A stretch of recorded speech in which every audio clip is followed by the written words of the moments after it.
এর মধ্যে আমরা দেখেছি যে 22শে জানুয়ারির ঘটনা, আমাদের যে মহেন্দ্রক্ষণ আমরা সবাই দেখেছি যে কিভাবে রামলালাজির 500 বছর ধরে যে আন্দোলন চলেছে, বহু লোক তাতে তাদের প্রাণ বলিদান করেছেন। সেই জায়গায় মোদিজির হাত ধরে সেখানে রামলালার যে প্রাণ প্রতিষ্ঠা হয়েছে সেটাও আমরা প্রত্যক্ষ করলাম।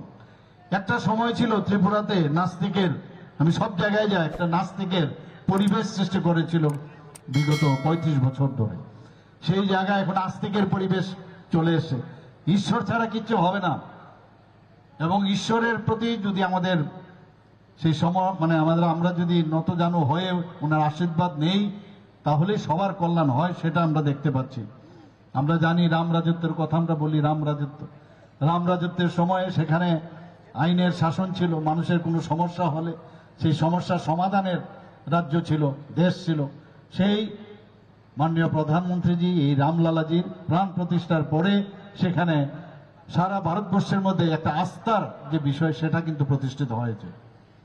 আমাদের রাজ্যের গর্ব মাতা ত্রিপুরা সুন্দরী মন্দিরের, সেখানেও আমরা এই প্রসাদ প্রকল্পে সেটারও কিছুদিনের মধ্যে যে আমরা অর্থ আমরা পেয়েছি কেন্দ্রীয় সরকারের তরফ থেকে, সেখানেও প্রায় কমপ্লিশনের পথে, এবং সেটা যখন কমপ্লিট হয়ে যাবে কিছুদিনের মধ্যে, সমস্ত শুধু ত্রিপুরা নয়, পৃথিবীর বহু জায়গার থেকে ত্রিপুরাতে আসবে, এবং তার মূল কারিগর আমি বলবো মাননীয় প্রধানমন্ত্রী নরেন্দ্র মোদীজি।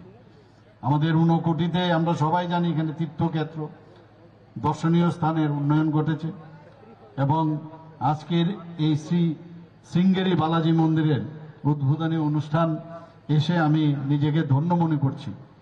আমি শ্রী শৃঙ্গেরি মঠ, শৃঙ্গেরি কর্ণাটক হচ্ছে শ্রী শ্রী জগৎ গুরু আদি শঙ্করাচার্যের যে প্রতিষ্ঠিত 4টি মঠের প্রথম মঠ।